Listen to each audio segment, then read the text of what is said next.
Selamat datang saudara-saudari. Hari ini kita mau mendengar Efesius babak kedua, daripada kematian kepada kehidupan. Ya, kita mau hidup dalam dunia ini dan dalam dunia Tuhan selama-lamanya. Mari kita mendengar macam mana kita boleh mencapai ini. Babak 2. Dahulu kamu mati secara rohani kerana kamu tidak taat kepada perintah Allah dan kamu berdosa.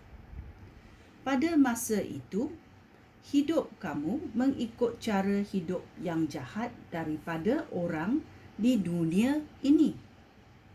Kamu mentaati penguasa roh-roh jahat di angkasa, iaitu roh yang sekarang menguasai orang yang tidak taat kepada Allah.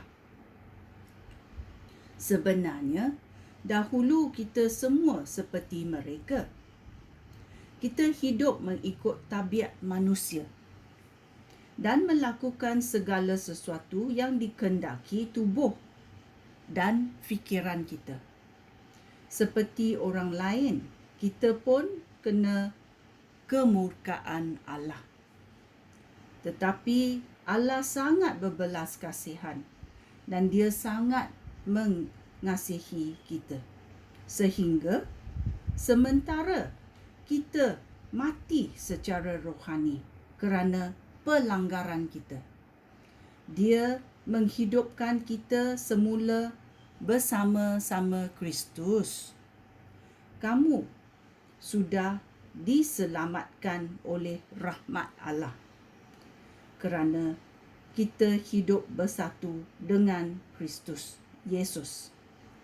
Allah menghidupkan kita semula bersama-sama Dia supaya kita memerintah dengan Kristus di syurga.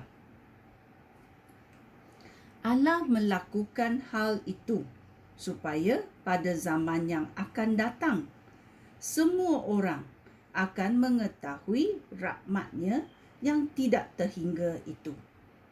Dia menunjukkan kasih-Nya kepada kita melalui Kristus Yesus. Hal itu demikian kerana dengan rahmat Allah, kamu diselamatkan oleh sebab kamu percaya kepada Yesus. Penyelamatan itu bukan hasil usaha kita sendiri, melainkan kurniaan Allah. Oleh itu, kamu tidak mempunyai alasan untuk bercakap besar tentang hal itu. Kita ciptaan Allah dan kerana kita hidup bersatu dengan Yesus Kristus, Allah telah menjadikan kita untuk mengamalkan perbuatan baik yang sudah disediakannya untuk kita lakukan. Bersatu kerana Kristus. Ayat 11. Hai kamu yang bukan orang Yahudi, ingatlah akan keadaan kamu dahulu. Kamu disebut orang yang tidak bersunat oleh orang Yahudi yang menyebut diri mereka orang yang bersunat, iaitu tanda yang dilakukan oleh manusia pada tubuh mereka. Pada masa itu, kamu tidak mengenal Kristus. Kamu orang asing yang tidak termasuk umat pilihan Allah. Kamu tidak mempunyai bahagian dalam perjanjian yang dibuat oleh Allah dengan umat-Nya berdasarkan janji-janji-Nya kepada mereka. Kamu hidup di dunia ini tanpa harapan dan tanpa Allah.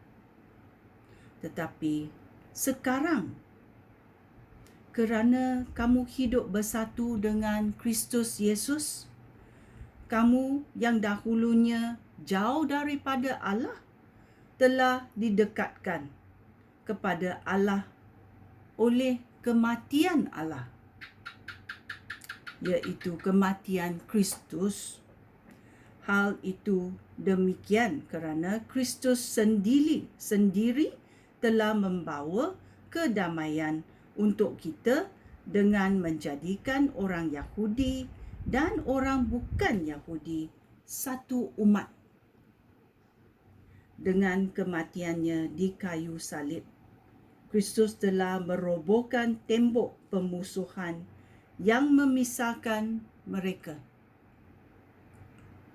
Kristus memansuhkan semua perintah dan peraturan dalam Taurat supaya daripada dua kaum ini, Dia boleh menjadikan mereka satu umat yang baru, yang hidup bersatu dengan Dia. Dengan cara itu, Kristus mendatangkan kedamaian. Dengan kematiannya di kayu salib, Kristus telah melenyapkan pemusuhan mereka. Dengan salib itu, Dia mempersatukan dua kaum itu dan memimpin mereka kembali kepada Allah. Demikianlah Kristus datang dan mengisytiharkan berita baik tentang kedamaian itu kepada semua orang, baik kepada orang bukan Yahudi yang dahulunya jauh daripada Allah, maupun kepada orang Yahudi yang dekat dengan Allah. Melalui Kristus, kita semua, orang Yahudi maupun orang bukan Yahudi, dapat datang ke hadirat Bapa dengan pertolongan Roh Allah yang satu. Oleh itu, kamu orang bukan Yahudi bukan lagi orang asing ataupun pendatang. Sekarang kamu warga umat Allah dan anggota keluarga Allah. Kamu pun dibina di atas asas yang diletakkan oleh para rasul dan nabi, dengan Kristus Yesus sebagai batu asasnya. Dialah yang menjadikan seluruh bangunan itu tersusun rapi dan meluaskannya sebagai menjadi rumah Allah yang dihaskan untuk Tuhan. Kerana kamu hidup bersatu dengan Kristus, kamu juga dibina bersama-sama semua orang lain menjadi sebuah tempat kediaman Allah. Di situ Roh Allah tinggal. Ya. Ini adalah Efesius babak kedua. Macam mana kita daripada kegelapan kematian kepada kehidupan dalam Yesus Kristus. Ya. Yesus Kristus sudah mati 2000 tahun lebihnya. Dia mati untuk semua manusia. Tetapi kita mesti mengambil kesempatan untuk percaya kepada kematiannya dan kebangkitannya, kerana Dia mati untuk dosa kita.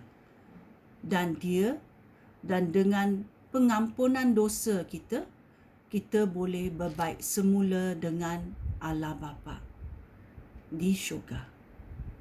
Dan Allah Bapa di syurga mengurniakan kita rohnya supaya kita boleh percaya apa kehendak Tuhan dalam hidup kita di dunia ini. Ya. Kita mesti bersatu dengan Kristus, iaitu percaya kepada pengorbanannya dan kebangkitannya. Dalam nama Yesus kita berdoa. Amin.